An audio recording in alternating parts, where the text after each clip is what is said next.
All right, thank you for the introduction.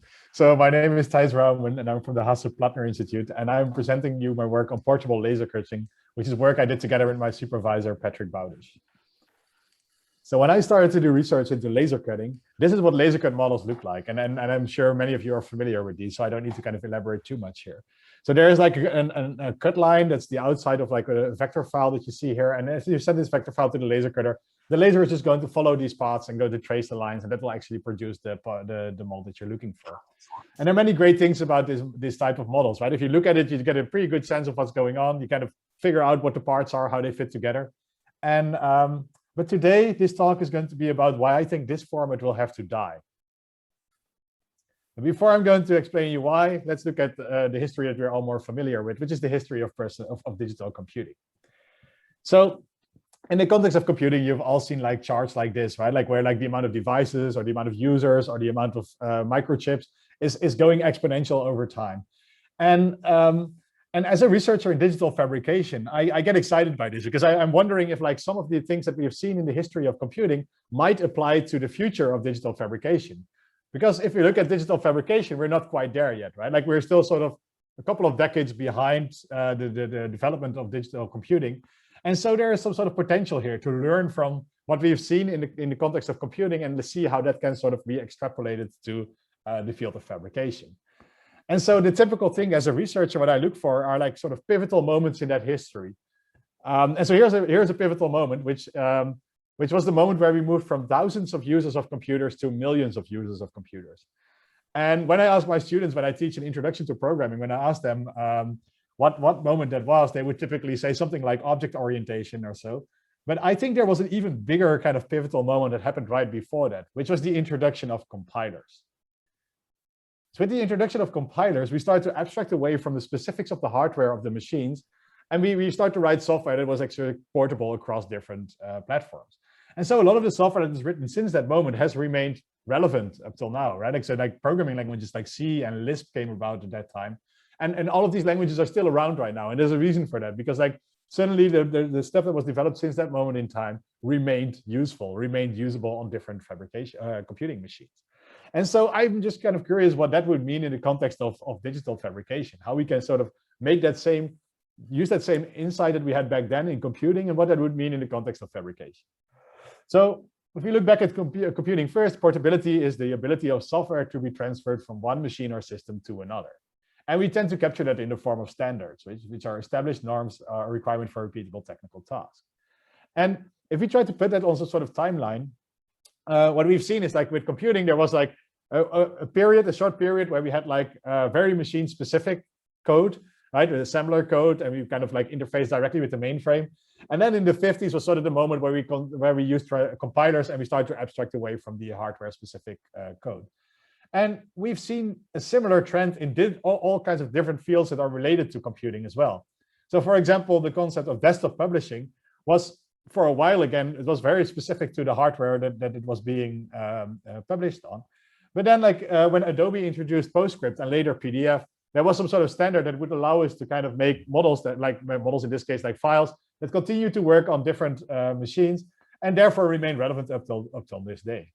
And we see the same with digital video, digital audio, and essentially any kind of form of digital content has gone through this transition where initially it was just working really well on specific hardware in some lab context.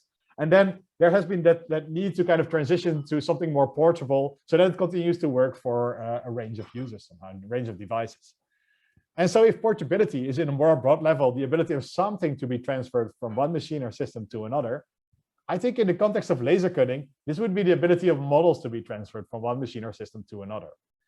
And this particular challenge is something that I have used the last 6 years of research on to try to figure out like what that means and what we can do to sort of cross that gap. And these are like Kai and Wiss papers that are sort of related to that topic.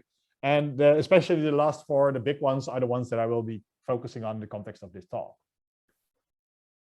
So let's look at where we stand right now before any of this research started to happen. So I showed you already this 2D cutting plan here. And this thing is a microscope. And there's a lot of good things about this. It came a long way if you think about it.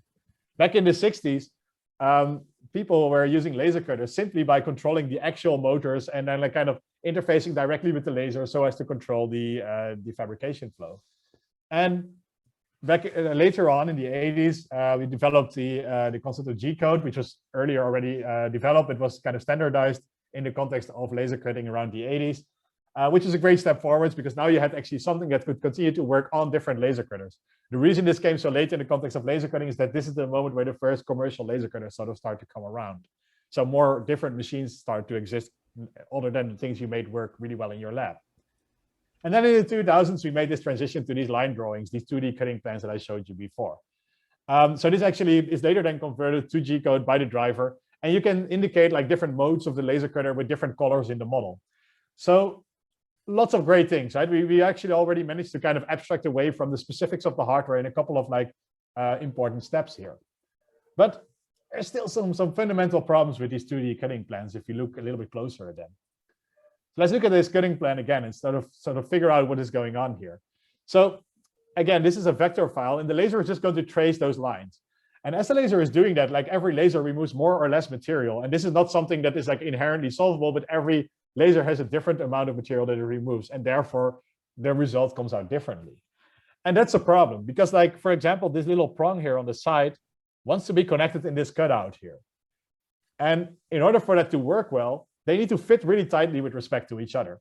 If my laser cutter removes more material, you can imagine the lines are sort of getting fatter in a way.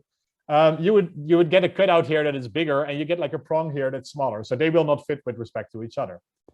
And the same happens in the opposite direction, right? If my laser removes less material than the original model, this cutout here gets smaller, but this prong here got wider, and they probably don't even fit with respect to each other. So that issue combined with this other problem that also happens in sort of the same ways, where we try to hold like an axle in that bearing. So it's the same problem, right? If the bearing is too wide, axle will wobble. If the bearing gets too tight, the axle will jam.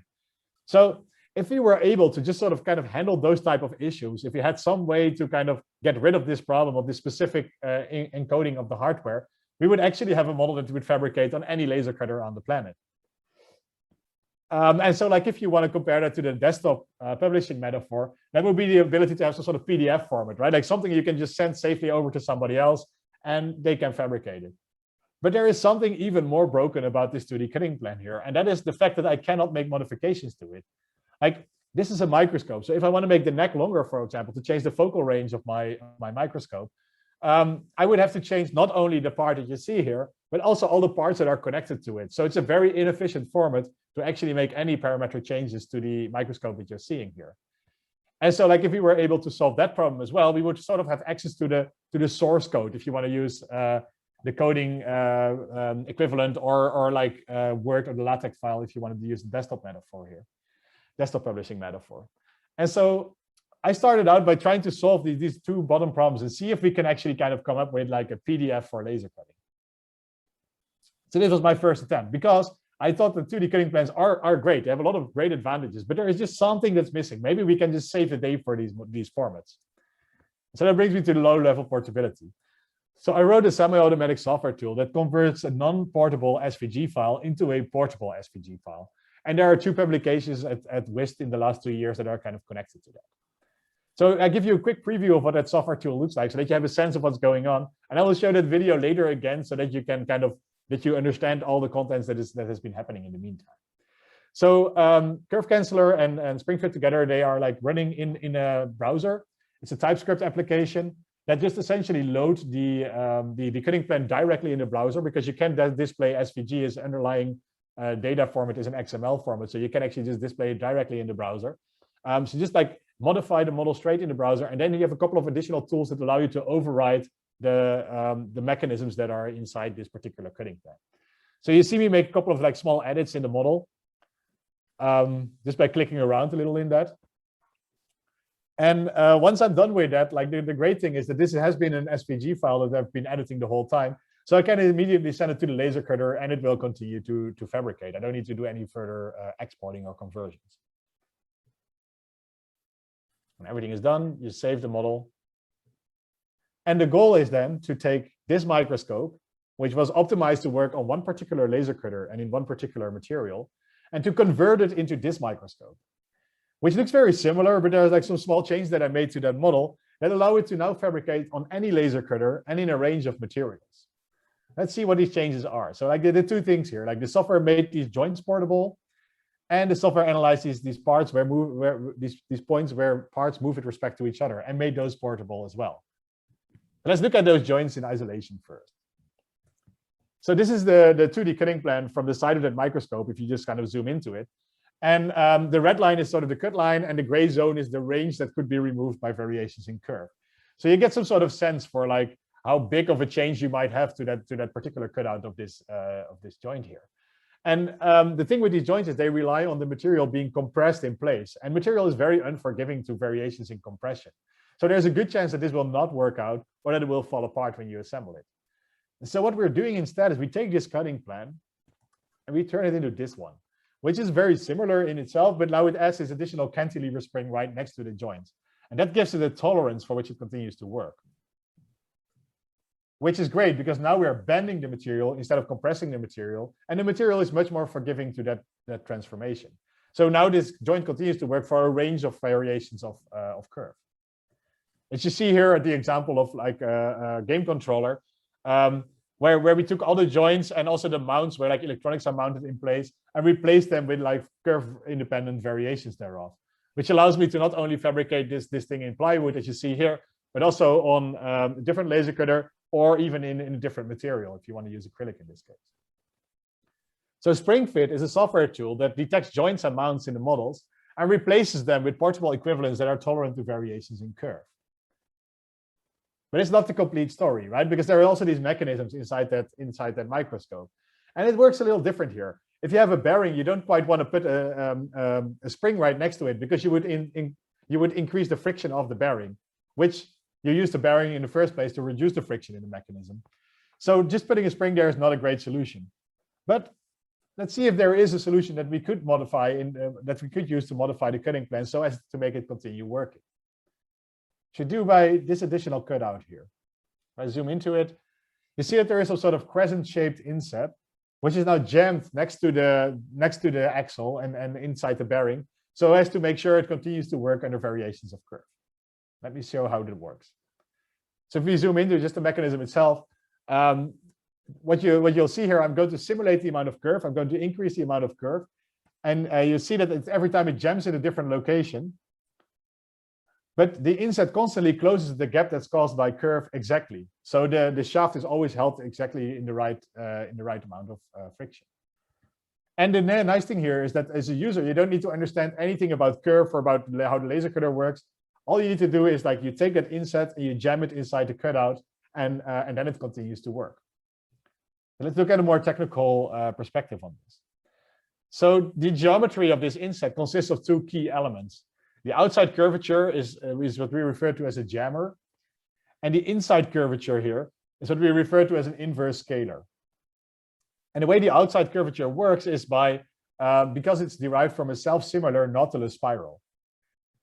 And this is great because as kerf is applied to that inset, the inset would get smaller, but the curvature stays the same.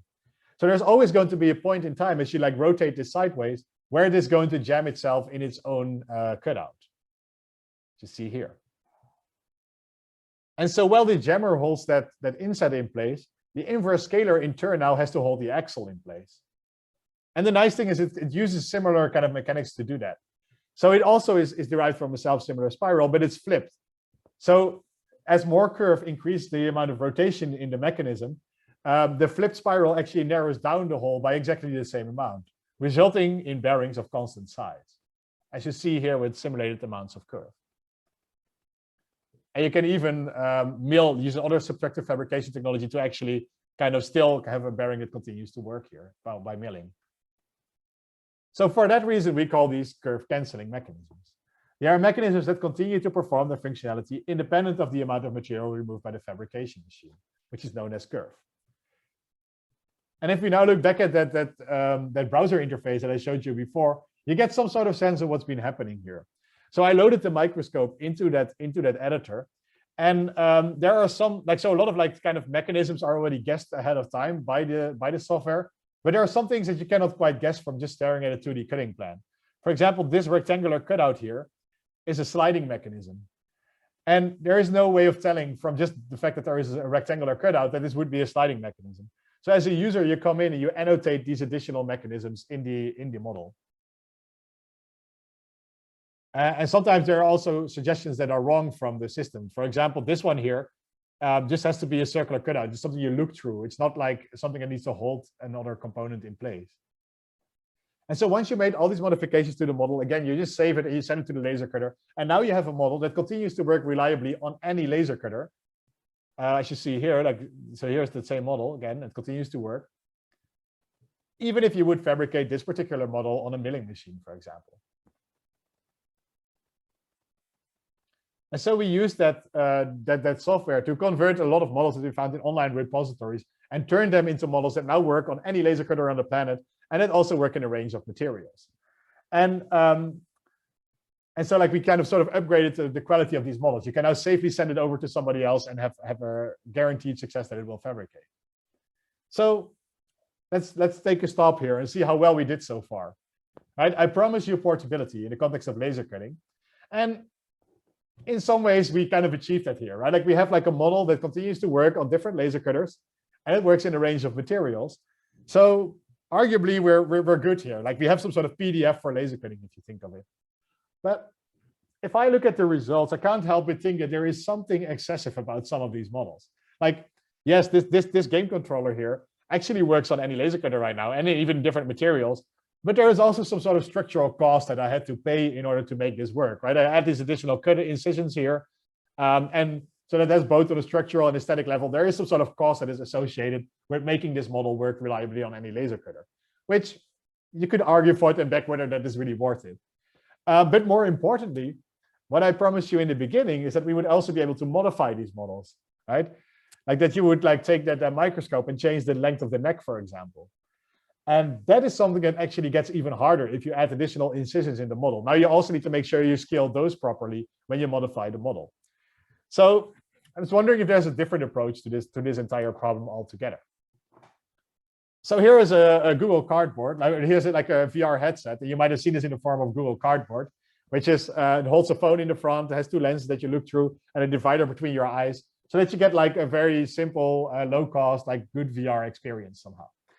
And the model here that you see here is not particularly inclusive if you think of it, right? Like it's made with one shape of head in mind, with one interocular distance, with a focal range that is like specific to the prescription of the original maker. So I might want to make changes to that particular model.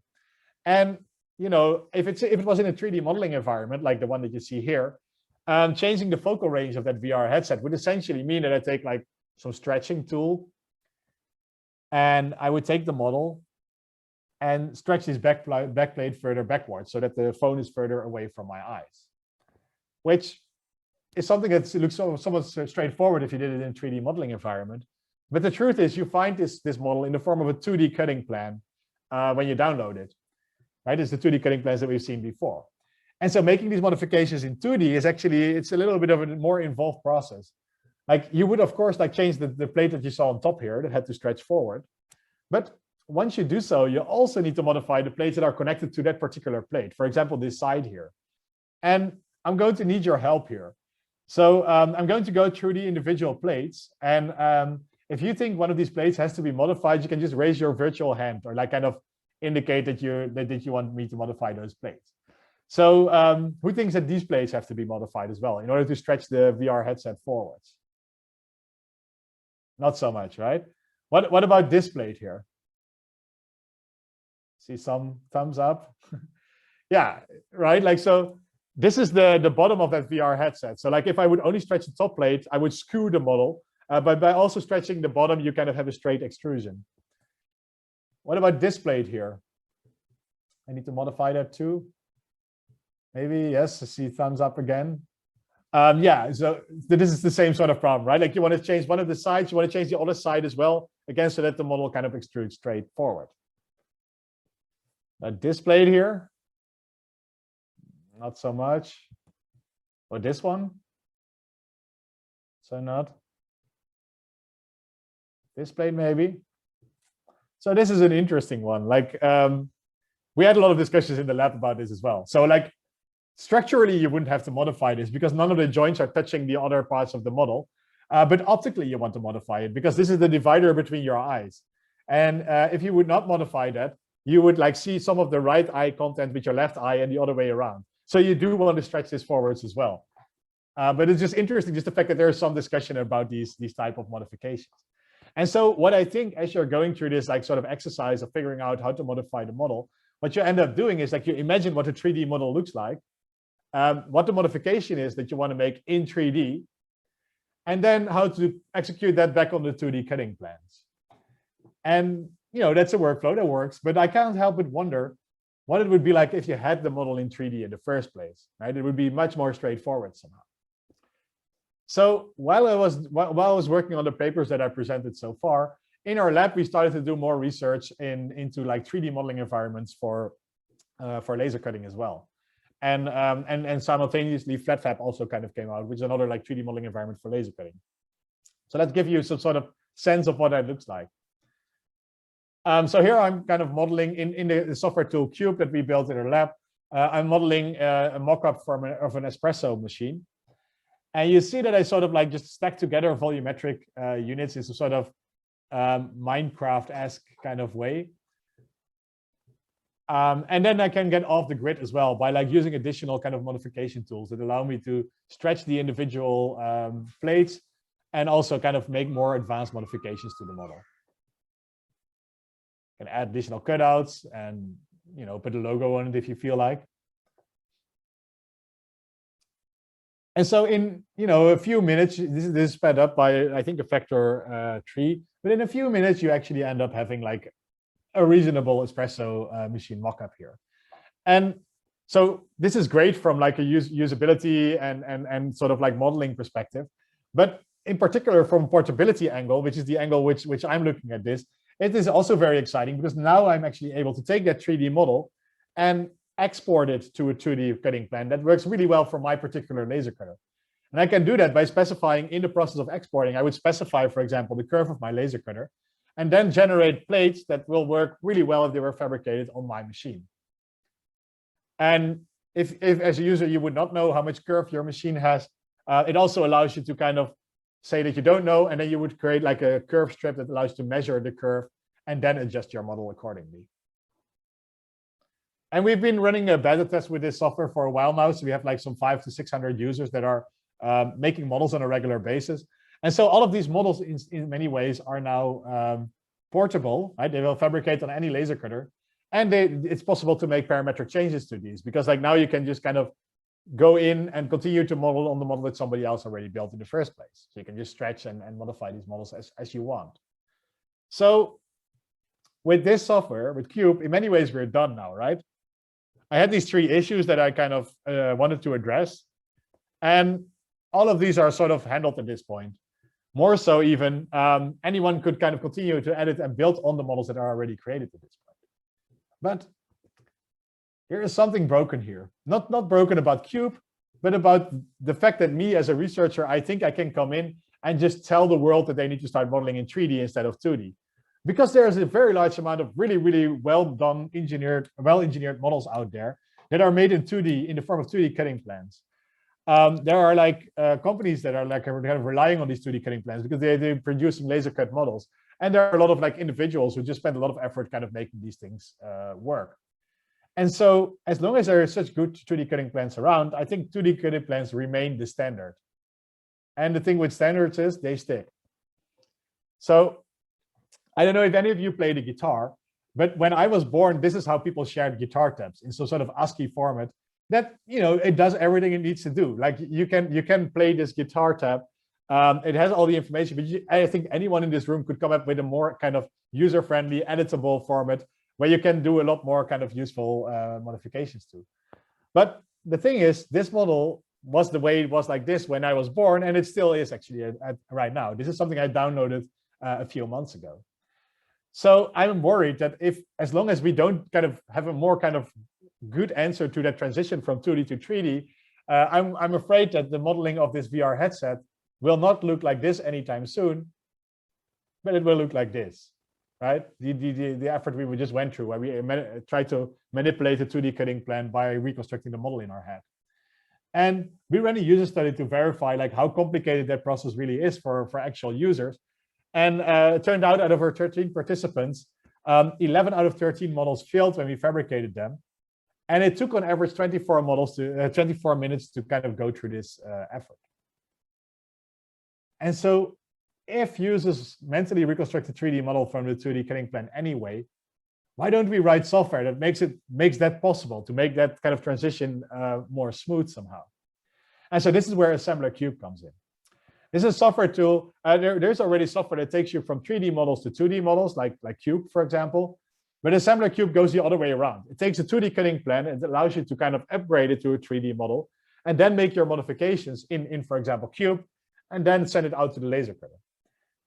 Even though this feels like a bit of a round trip to kind of get the actual modification to your model to work, it turned out that this workflow was 10 times faster than the workflow that we just looked at, and all models would work as a result.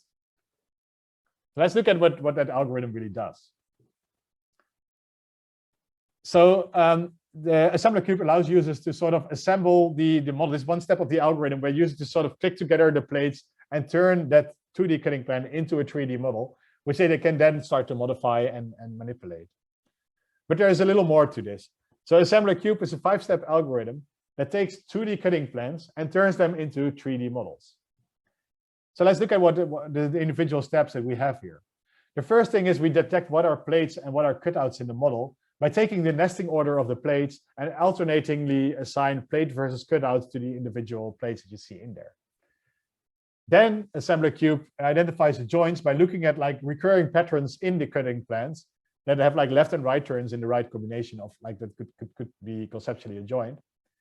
We use that information to let the joints vote for what they think is the material thickness, or what material thickness would satisfy them being a correct joint. And then the Assembler Cube tries to match up the individual plates to kind of find out like how to turn that into a 3D model.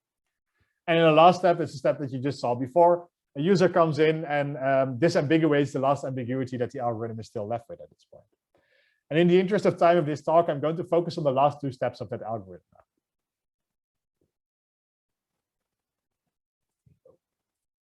So in order to find out so we have already found out everything we need to know about this model in terms of what is cutout, what is plate. We know where the joints are. We know the material thickness. So at this point, we want to find out like how to combine the different plates, how to combine the individual joints together into like a 3D model. And so in order to do that for an algorithm, you would have to compare every joint to every other joint at every step of the algorithm, which would at best lead to quadratic complexity. And it's something we cannot quite afford in an interactive editor. But the good news is, when you look at this cutting plan, you don't need to compare every joint to every other joint, right? Like if, for example, I have this joint here, we don't need to compare it to this small feature here. If you just like, common sense tells us that this is not going to fit together. And we try to capture that notion by storing all the joints in a hash data structure by the shape of their joints. So if we have them hashed by their shape, we would actually be able to look up the matching shapes in constant time. So let's zoom into one of these joints to find out how that really works. So if you look at this joint here, we need to find some sort of like key, like some signature that we can use to store this joint in that hash data structure. And the obvious thing we started out doing was to just kind of take the finger shape of that joint and store it by that, and then like hope that we find the cutout that matches to it. But the problem is these cutting plans have been adjusted for kerf, which is again the amount of material that's being removed. So this finger here is slightly bigger than the cutout it wants to mate with. So slightly smaller is something that you cannot capture in a hash data structure, right? Like you will just not get a result. Like you're done, like no data. So what we're doing instead is like we're looking at the feature that sits right next to it, which is a cutout. And if you take the sum of them, because that cutout is compensated by the same amount in the opposite direction. And if you now take the sum of these two, you actually have a sort of signature that is robust to variations in kerf, and that kind of characterizes this individual joint somewhere in the model. This leaves one additional caveat, which is like that not all joints are completely regular. So just taking the cutout and a finger does not always work out if you have an irregular joint. And in that case, we would kind of split up the joint into smaller kind of compartments that all these patterns are stored individually in that hash data structure. And so you would find a match with any of these and then confirm that match with the adjacent cutting patterns in there. And now we are one step further, because now if I look up, like, for example, this green joint in my hash data structure, I find all these orange joints that are like kind of candidates for this green joint to match up with. And so instead of like this quadratic complexity that we started out with, we now have a problem that is actually running in linear time, and that we can just solve in an interactive fashion as well. We will still get a list of k candidates, so we're not quite done yet, right? Like if I had only one option right now, we would be finished because we had a 3D model at that point. But we still have like 6 candidates for this particular joint. And that's where we bring in the user in this last step to disambiguate that ambiguity. So the user, the user loads that 2D cutting plan into the 3D editor, and then puzzles together these individual plates. And you see at every moment in the workflow, there's a couple of joints where it could possibly mate up with. But because you know that you're reconstructing a VR headset, like as a user, you have some sort of image of the final result. This is actually relatively easy to disambiguate. And the great thing is, we've been in a 3D modeling environment all along. So in order to make that modification to the headset, for example, stretching the front forward, further backwards, I just take a different tool in the 3D modeling environment, stretch tool, for example, and stretch that plate backwards, resulting in a VR headset that actually works for me with my prescription. And so we use that approach to reconstruct 100 models that we found in online repositories, and it's just sort of fun to watch. So here we're assembling a chair. You'll see that there are a lot of different structures and ways the individual plates come together. So it's sort of interesting to see how they all kind of are handled differently by the algorithm. Here's a candle holder model. There's a birdhouse. And you'll also see that every now and then I need to click like once or twice on that rotate icon to override the orientations of the plates. But that allows me to kind of still reconstruct these models in relatively small effort. The microscope we looked at before, a Raspberry Pi rack. Just somebody needs to get the Bitcoins in. Test tube rack. And of course, we could also not resist the urge to reconstruct a dinosaur. You see, it's a bit more involved, but you, again, within reasonably small amount of time, have the 3D model of a dinosaur. And these 100 other models that we found in online repositories. And so all of these models are now inherently portable, right? They can be fabricated on any laser cutter in a range of materials. You can change the material thickness or make any of these changes. And they're also all allowed for parametric modifications. So you can kind of stretch them and modify them in different ways. So I think many of these models actually gained a lot of value in this process somehow. And so here's a bit of a preview of like a submission that we are currently have in a paper we currently have in submission to WIST. So if you're the reviewer, I hope you're going to find a way to accept it. But I give you a bit of like an idea of what we're trying to do next year. So the goal is now to make this workflow accessible for anyone, because like right now you still need to understand roughly how the model works. So you need to have some understanding of the overall structure and how plates come together. And not everybody may be interested in that. So in order to support that type of workflow, we're completely automating the process of reconstructing in the background now. So while the import dialog now looks like this, where the algorithm explores this exponential space of possibilities in which these plates can come together and produce that VR headset in the background in a few seconds. And then you can immediately make your modifications. And so the way we achieve that is by using a beam search algorithm that traverses the entire space of the possible assemblies that we have here. So we start with the plate with the most joints on there, and then we try to add all the other plates incrementally to that plate. We rank the plates by a score, which I'll elaborate a little bit more on later. And then we pick the best 4 candidates that we use to kind of continue feeding in the algorithm. And then we repeat that increment recursively until the model turns into that VR headset that we looked at before. And so the key here is, of course, that scoring function that allows us to kind of rate how good of an assembly each of these models are. And so we have this scoring function that is based on 6 heuristics. I will just quickly kind of show you through these different heuristics that sort of guides us to kind of towards good laser cutting, if you will. So the first one is somewhat obvious if you think of it, which is that we want to give a preference to compact candidates. Like if this was the model that we're trying to make here, that red plate actually sticks out by quite a lot. So a better assembly of this particular model would be to flip that red plate inwards, which produces the smaller bounding box, and then actually produces the model that we would be looking for here. The second heuristic is that we want to avoid intersections between plates. Again, it seems somewhat obvious if you think of it, because like if plates intersect in some ways, they will that model will not work. And again, so like in this particular train model, one of the plates was inserted wrongly, and by using this heuristic, we actually figure out the right orientation for that plate, and continue to assemble that particular model here. The third heuristic is a bit more involved here. So we give preference to the not non-ambiguous joints. Like the joint that you see on top here tells us very little about the structure of the model. There's many ways in which like other plates can fit into that particular joint. For example, like this, which wouldn't be great. So instead of like assembling that plate, that small red plate that we saw before, we start out by a joint which is much more unambiguous, this green joint, this green plate here. And then we continue to assemble. And as we get to the next point, now actually the constraints for that red plate are completely defined. And so now we kind of end up inserting that red plate and continue to model that dice tower in this case. The fourth heuristic is that we want to minimize the number of unmatched joints. So this plate here, that we could insert it here in this organizer, but it opens up a lot of like different joints. So like it increases the search space by orders of magnitude, which is something we want to prevent from happening.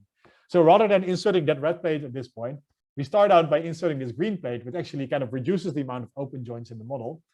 And again, then kind of from there on, continue to assemble the other plates and actually end up adding that red plate in the end of the assembly. The fifth heuristic is that we want to make use of constraints that are posed by the other plates. So this particular plate here in that VR headset is not a great plate to assemble at this point because we just don't know very little about how we could assemble that plate. Like, for example, like that orientation is completely unconstrained at this point. And this gets even worse if you could also imagine like the downwards kind of version of that particular plate. So instead of assembling that small plate there, we end up assembling this green plate first, which again, like it uses up all the constraints that it can, like all the sides here kind of pose additional constraints on this plate. And therefore it then guides us further on in the assembly process by, for example, placing this red plate next, which is now fully constrained, and then continuing to model the VR headset. The last heuristic that allows us to make kind of good, consistent laser cut models is that we want to favor symmetric candidates. And this plate looks as if it is correctly assembled, but it should be flipped downwards so that it actually is a mirrored version of the other plate that you see here. And so we detect symmetries on each of the individual plates. And as long as the connected joints kind of reinforce that symmetry, if they conform to the symmetry that we found on the plates, we give a preference to those orientations. So this is the better orientation of that plate, and that then allows us to kind of reconstruct that birdhouse here. And so to get a sense for like the tuning of these individual weights, we used hyperparameter optimization based on the 3000 estimator proposed by Roumen in 2020, which is an algorithm that allows us to convert after like we fed in about 1,000 individual assembled states. It started to converge towards this sort of weights of the individual heuristics that I showed you before. And just interesting kind of to observe is, for example, that the compactness here gets a very low weight. So it effectively just works as a tiebreaker between different configurations. It's like it uses all the other constraints, and then it's just like in the end, the compactness sort of kind of makes the final decision between the two configurations you might have. And so here's just what the editor now looks like. And you see like here, like the process of importing a couple of these models. You see, it always takes like within a couple of seconds until you have like the complete 3D model that then allows you to make modifications or do any of these things that I talked about before.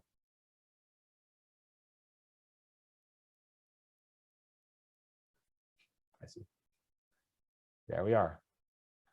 All right. So in conclusion, I've shown you the 2D cutting plans and sort of the problems that arise from these individual 2D cutting plans. There are these 3 levels of problems that I've discussed and addressed in different individual papers. The main insight is that like modeling in 2D is just not a great solution if you want to be able to abstract away from the hardware.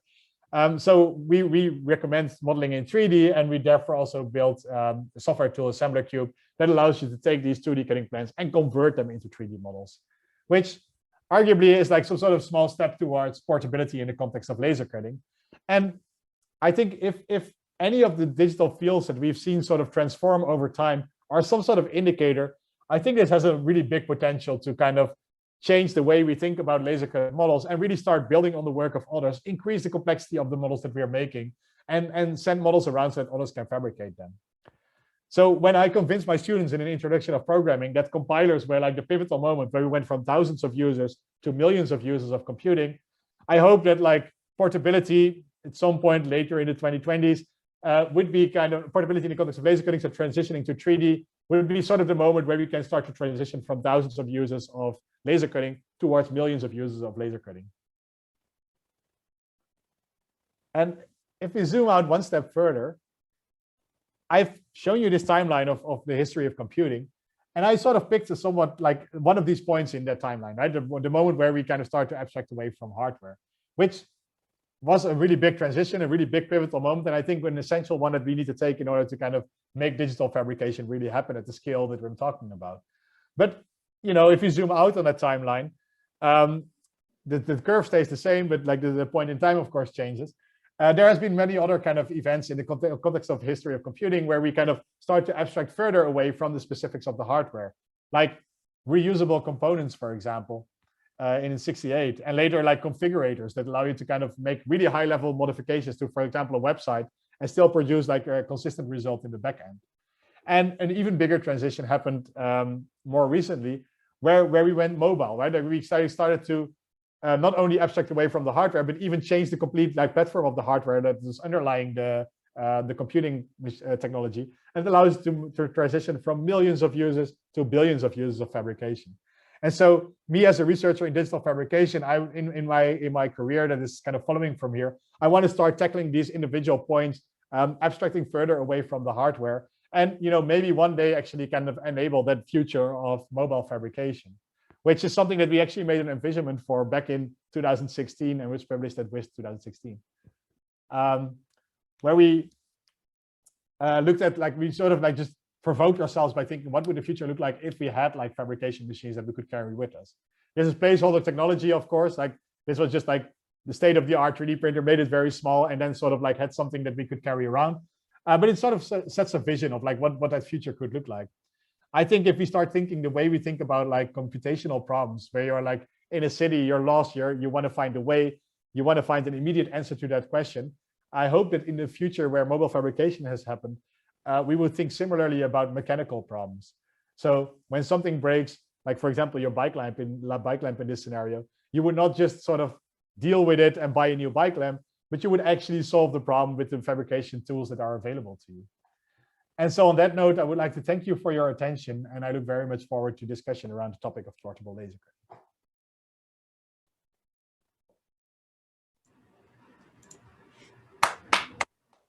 cutting.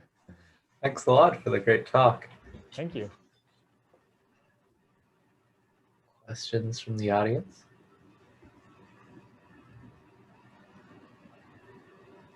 I have a quick question. And this is coming from a laser cutting enthusiast, who has a laser cutter at home. So, the question is, I do not really see a lot of very realistic examples of using laser cutting, for making, real objects. And lots of objects seem very toy-like. And this has to do with materials that are being used, limited set of materials that we are using, very thin wood very often, or some plastic components. What can we do to change that? Yeah, that's a great question, and I share your frustration. So this is very true. I think one thing that I've noticed, sort of in like with us talking as like laser cutting enthusiasts, is that we got to the point, and then it's sort of all the users right now of laser cutting, right? Like they got to the point that they bought a laser cutter, they want to do something with their laser cutter, so they find like software, like for example Cube, that allows them to model something that can then be laser cut. But if you look at the objects around you in the real world, very few objects consist of a single fabrication technology and a single material. So I think an enormous step forwards would be to start thinking about not so much the modeling environment as informing the technology that you won't be using to fabricate with, but more as how to make a product that actually makes sense, right? Like to make something that is meaning in the first place, and then figure out how the different fabrication processes interface with this. So this is actually something that we started to do a little bit of research on already in our lab. So I can give you a bit of a teaser here. So here is a model of a fully functional guitar, a Western guitar. And this is laser cut, right? Like, I mean, the plates are laser cut, but not all of it is laser cut. And I think that is sort of the essence here. I think as long as you try to do everything with laser cutting, you sort of like kind of just too much locked into that universe of like, I have a laser cutting tool and I want to make something that is laser cut. I think this guitar is not something you make because you're excited about laser cutting, but it's something you make because you're excited about guitars. And so the key here is that we kind of, in the 3D modeling environment, we allow users to embed like non-laser cut components, like the mechanics here, the strings and the bridge of the guitar here, and add them to the model so that like the model becomes more than just like a casing or like a piece of plywood, but it becomes actually sort of like part of the actual product that you have in mind. And I think this is just a very small step in that direction. I feel that in general, bridging the different fabrication paradigms within the same modeling environment would be an enormous step forwards. So we're also looking into kind of embedding like 3D printed components in there, and then you would be able to switch between looking into modifying laser cut plates and modifying the 3D printed components, and like make them interface with each other, because only at that point will you be able to reach models that are more meaningful than just kind of indeed the laser cut like boxes and things that people start modeling right now. And so more on top of that even is that the way we kind of implemented our editor at this point in time is that we want to encourage our users to think of models rather than think of just, you know, how to use the editor. So we're playing, it's more like as an academic exercise. We're playing with the thought of not giving the user all the possible tools on the planet that they can use to kind of make models with, but instead start out as a user with a small set of tools, like the way you have it in games, for example. And then as you start modeling more useful things, you unlock additional tools in the process, so that people start thinking about like the application of the tool rather than here is just something cute that I can make somehow, and then they never do something interesting with it. So this is sort of a little bit connected to each other here, that I think it's too little purpose exists in that laser cutting community somehow, because like indeed like many people just like, okay, here's a cool machine, let me just like model something. Similar with a lot of 3D printed models for that matter. you would expect that like these super versatile tools allow you to make extremely interesting models, and they sort of do. But like if you're just excited about the 3D printer itself, you bought a 3D printer and you want to just make something, people just end up, the majority of models that are being printed end up being like cute figurines that are standing somewhere in their house and they never look at again. So I think moving towards more like purpose-driven fabrication and kind of really towards models that are a product and not so much like a result of the fabrication technique would be an enormous step forwards, I think. And that also kind of bridges that gap towards users who may not even be interested in the technology itself, right? Like when I say we transition from thousands of users to millions of users, these people at some point are not all the same tech enthusiasts that we are, like that have a laser cutter at home and that enjoy playing with it and making things. These end up people that are interested in a product. And if you're interested in a product, then that whole focus of like, what can I do with my laser cutter kind of transitions towards how can I make the product that I really want to have? How can I make a guitar that actually has meaning for me rather than, you know, like kind of goofing around with my machine somehow. So I think it's also a big mindset shift that needs to happen in both us as researchers in that field, like who built the tools kind of to facilitate certain interactions, but also for the people who end up using it themselves, like sort of like to start finding purpose in the products they make rather than just kind of playing with the technology itself. So it's an interesting transition. I think I think that back when compilers were sort of introduced, there was similar discussion, right? Like there were like people who were very excited about assembly code because like it's very performant. It allowed them to do exactly what they needed to do. It was very well suited to their kind of what they needed to do with the computers.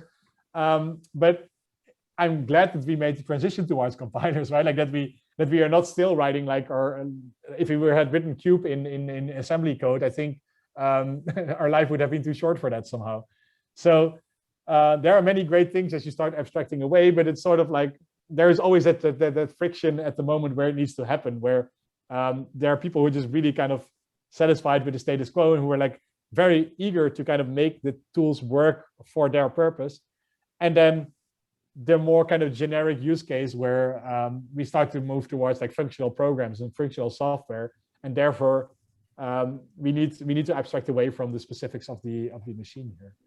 And so I see this transition being sort of similar. It's a little bit like less involved because it's a bit more like kind of smooth the transition, right? It's a little bit less of you're probably even less efficient with 2D cutting plans at this point, even though unless you kind of make very specific things that are specific to the materials that you end up using, then you probably still beat 3D modeling in some ways. But like, so therefore that pivotal moment is going to make like a big shift where we kind of accept the fact that higher levels of abstraction will allow us to make more interesting models and therefore products that actually have meaning to people, I think. So yeah, that's. Thank you. Thank you. I have another question, but I don't want to monopolize the discussion. All right. If somebody else has a question, then this is a chance, and otherwise we get back to Wojciech.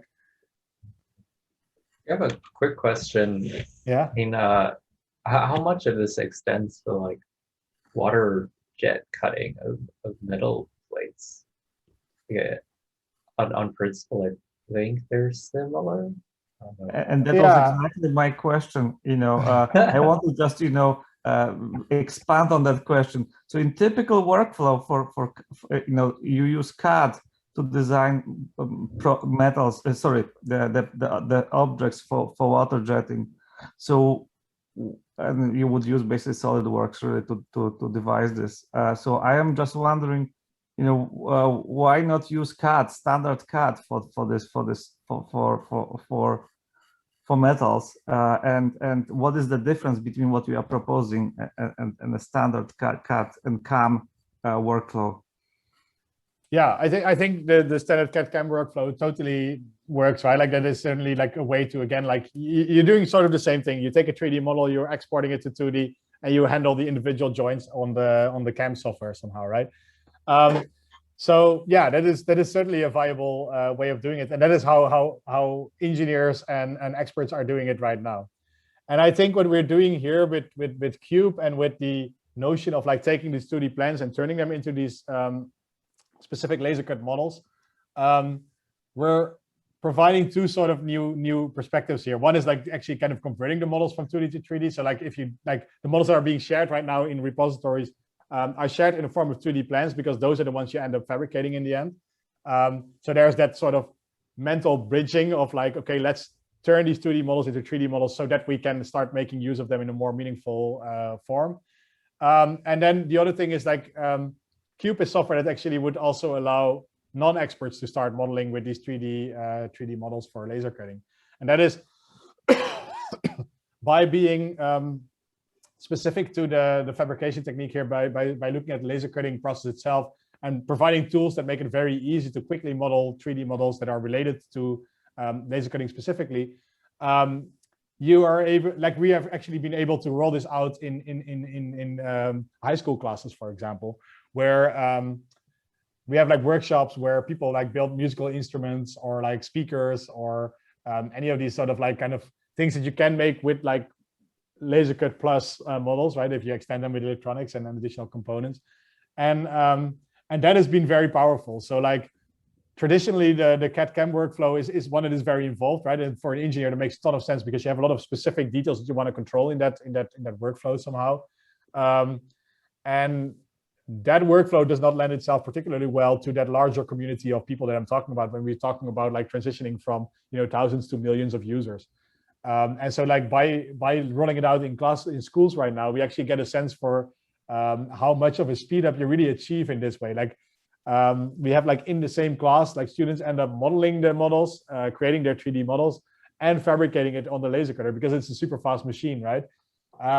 So that is sort of a little bit where this sits. So like, it's like, yes, 3D modeling in principle is nothing new, of course, right? Like 3D modeling for 2D fabrication is something that is widely accepted in industry. and makes a ton of sense, right? Like that is the way you want to do this. On the one hand, a lot of tech engines still end up doing it in 2D. That is like one side of that as well. But like certainly kind of the ability to kind of transition from 2D to 3D and then making parametric changes to a model that you may not have had in the first place. You may not have had the 3D model in the first place. So it allows like those users who just want to modify it, who just want to download the VR headset and just kind of make a change to it, to also have access to this type of technology right now. Yeah, it's a good question. And it's certainly like there's a lot of legacy in industry that is like very interesting to sort of like borrow from as well in that sense, right? Like it's different target, very engineering heavy. And like, I guess everyone in this talk is like kind of able to handle that type of software. But like, I think if we really talk about like the other 99% of people that might be interested in using these type of approaches, that's a slightly different workflow that we need to address there.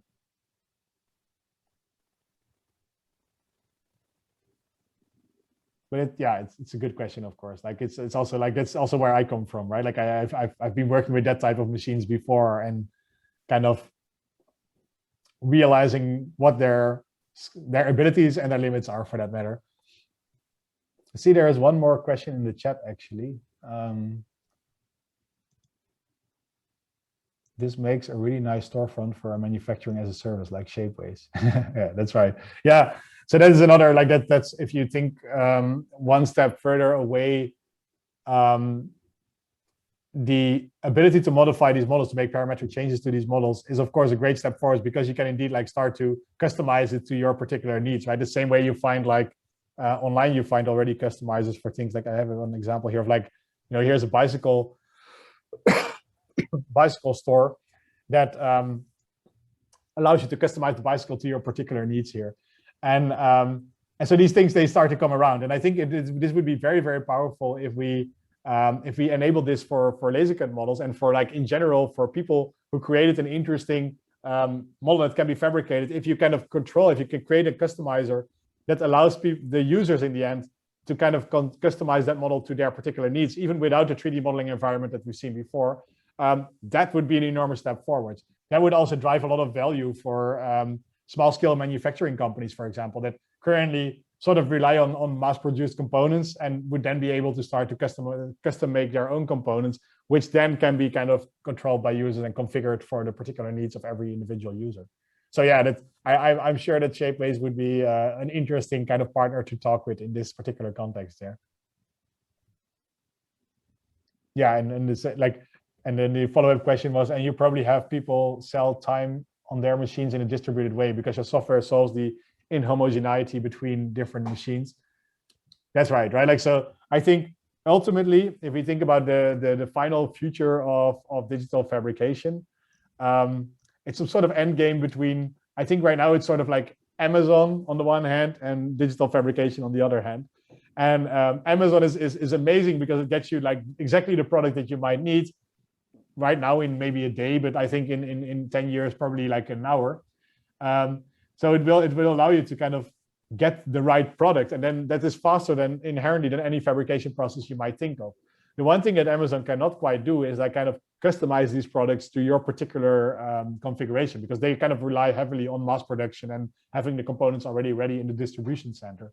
And so I think in the end, I'm not sure if everybody is going to be like me and Wojciech who have like a laser cutter at their disposal at home.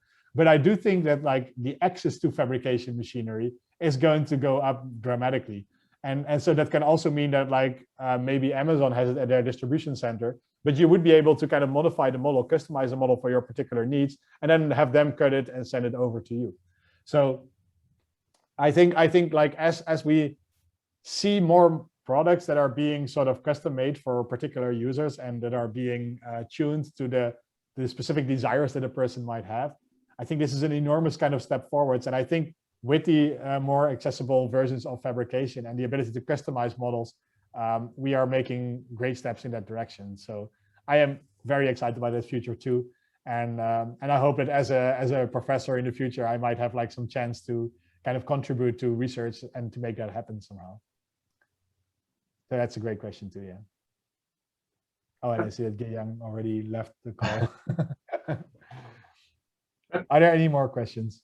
Yeah, I had a question about the kerfs or like maybe extensions to that. I guess you addressed that this loss of material, I guess, ruins designs where you have to wedge like piston things in specifically radiused things, but I have to imagine there's a lot of other things that are also made problematic by that loss of material. Is this like Nautilus spiral type thing a general fix, or like what else can go wrong? Yeah, so I mean, in principle, like what happens is that by the laser removal material, you have like parts that get smaller or bigger. So like, because every point where parts touch each other, potential problems can happen somehow. And so like, yes, these Nautilus spirals are kind of great for like any rotary type of mechanisms, right? But like you can actually, like I can maybe if I just go back to that, then see it in more detail. You can use those type of mechanisms as well to, for example, adjust sliding mechanisms. Let's see, maybe here. So here you have the microscope, and here you see this is a sliding mechanism. And so this has that same problem, but in the form of translation rather than rotation, right? Like we need to make sure that this slider stays like has the right width. And so like it should not get, and so like what we end up doing here is like we again use this only the jammer part of that Nautilus spiral. We jam it right next to that slit, and that actually narrows down the slit by again the same amount of material that's been removed in the overall mechanism.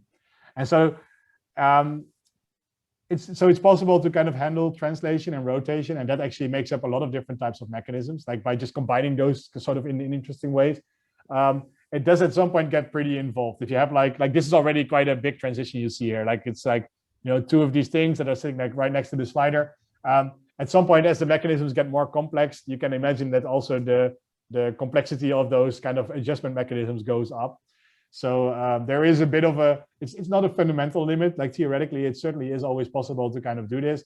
But at some point, it just like, again, like the same thing with spring fit, you just adding too many incisions in the overall cutting plan that just start to damage the plan itself. So like the structural integrity of the model kind of starts to suffer from that.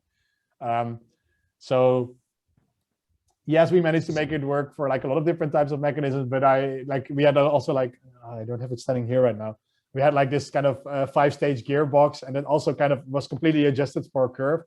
But it's like, that is at some point it becomes more of an academic exercise than it is really practical, I think. Like then it's sort of a little bit too far out. And that's where a 3D model would sort of answer that question in a more elegant way, I think. But it's a good question, yeah. Let's see. It's also very interesting to play with. It's just like interesting to wrap your head around, like what geometrically happens when material gets removed, and like how you can then make like additional mechanisms that you insert into the existing mechanism with wedges and like sliding containers. This is really an interesting thing to do. What other, I guess, capabilities do you think a compiler of the future would require? Like, are there mechanisms beyond these, like, I don't know what to call it, like brick structure joints that you would need as well? Like, I don't know, maybe springs or strings or. Right. Yeah, like, so, I mean, this is like what we're talking about right now is really kind of going from 2D to 3D. And then actually the kind of the types of joints that we're using here, they cover a large amount of models. There are certainly other types of joints as well. So you have, for example, living hinges are a very interesting alternative where you, I have one here, where you kind of make additional curves in the plate so that it becomes more compliant, right? So that's something that we're currently not supporting. But would certainly also be very useful to have, right? Like you would be able to make like kind of curved surfaces and even doubly curved surfaces if you push it further. So that's an interesting dimension. But what is even on a more high level, when we talk about compilers, I've been just compiling one particular property here, which is the structure, the 3D structure of the model. And you can think of other ways of doing that as well. So like just looking at completely different properties of models. So one thing you could think of, for example, in the context of laser cutting would be to think of like, try to represent the compliance of the model, for example, right? If you have a model that like, I don't know, it wants to be it might be a seat, and it needs to be a little bit compliant. You want it to be like, you know, like kind of nice to sit in rather than like completely hard. You would also be great to be able to kind of compile that away, so that like to abstract away from that. That you don't just talk about structure, but there's other kind of dimensions that would be interesting to sort of like compile. And so like compliance might be one. I've been looking a little bit in the context of 3D printing into this problem as well. So here is a model, which it's a centrifuge. And the cool thing of this centrifuge is that nobody has ever modeled this. So it consists of models that are made by different people. So there's like somebody who made like, this is indicated by the colors. Somebody made just something to hold these test tubes in place. Somebody made like a bevel gear mechanism to make a record player work.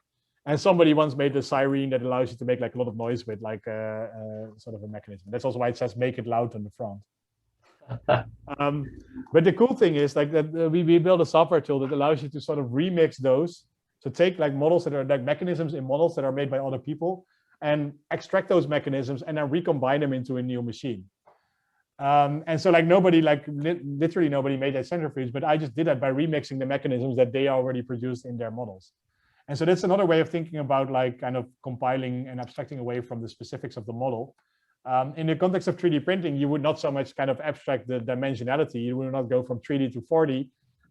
But you could, for example, abstract away, in this case, like the functionality, right? Like it's like these mechanisms, they have a specific role. They have like, they want to interface with each other in a certain way. And that actually is the purpose of the model. And so you might think, if you think of like 3D printing, you would think that maybe the compiler is the slicer, right? What we're doing right now. It's like you take the 3D model, you slice it up, and then you send it to the fabrication machine, which continues to fabricate reliably. But it will only allow you to represent shape. And shape may not be the most interesting thing that you are interested in when you're modeling these things. Like if you're interested in transmission mechanisms, the shape is not so important there. It's really about like whether it can still transmit that type of force and the type of motion in the structure. And other dimensions could again be like, you could think of compliance, you could think of like the color, you can think of all kinds of other interesting properties that you would like to abstract away from. And I think these are all sort of potential topics to kind of do more research into this sort of overall endeavor of how do you stop making things that are specific to the hardware that we're using and start making things that are referring to the result of the hardware. So like talking about the product instead of the technique that you're using here. And I think that's in any of these dimensions is going to be the huge step forwards. And I think as we end up sort of abstracting away from the laser cutting model, from the 3D printing model, and maybe the plasma cutting model as well, right? Like all these other different types of ways we used to make like models that are specific for these fabrication techniques. As we kind of also abstract away on these, there is going to be a moment where they start to intervene with each other. And I think that is going to be very exciting, where you really create the interfaces between the different modeling techniques and make one product that contains different processes, different materials, different techniques, and bring that together in the same editing environment, because that is in the end what the user is interested in, I think. So I guess all these works on topology optimization structures that like look really branch-like or tree-like. Is it possible to convert those into, I guess, these 2D cuttable, laser cuttable pieces? Or is that, I guess, currently not possible? Yeah, I guess that is certainly possible. What is just sort of interesting here is that when you're 3D printing, using more material is the clear cost, right? It's the time that you use. So that's why you want to optimize your topology, right? Like that's why you end up like kind of using as little material as possible so that you can make it lighter and you can make it like kind of as efficient as possible in the fabrication process. Now, when you're laser cutting, it sort of works the other way around. Like it's like the material comes for free and you're cutting stuff away. So like adding additional, like all kinds of like trying to optimize the topology by kind of removing material actually comes at a cost of time and structure somehow. So it's sort of an interesting thing there. Like it's not entirely like, I mean, there still is the weight reduction, which is sort of still the thing you might want to be doing, right? You might still want to use a truss rather than a plate because the truss is simply more efficient, right? It's just like less material. But the cost structure works out a little bit differently somehow. So like it's like It feels a little counterintuitive at times, but sometimes just the clunkier model is actually the one that's better engineered than the one that is like optimized for like kind of the minimal material usage, because it took less energy, less waste material, and any of these dimensions somehow. But yeah, like the type of structures you can totally start producing also in the context of laser cutting somehow. Yeah, it's you would just I think you would optimize your topology slightly differently, and it's an interesting thing to think about, like what your objective is really there. The material is, I guess, really flat here, so you'd probably want like a curvature penalty, and then it wouldn't be mass based, it would be like surface area based instead. Right. Yeah, and I think you might also want to think of like we're thinking a little bit about this as well, like about like how to reinforce the structure again then, because like that's again like the thing, like in 3D, like you are able to constrain in multiple dimensions at the same time somehow. And if you have a 2D plate, then at the moment you start to remove a lot of stuff from that 2D plate, it also kind of it gets wobbly in the opposite direction somehow.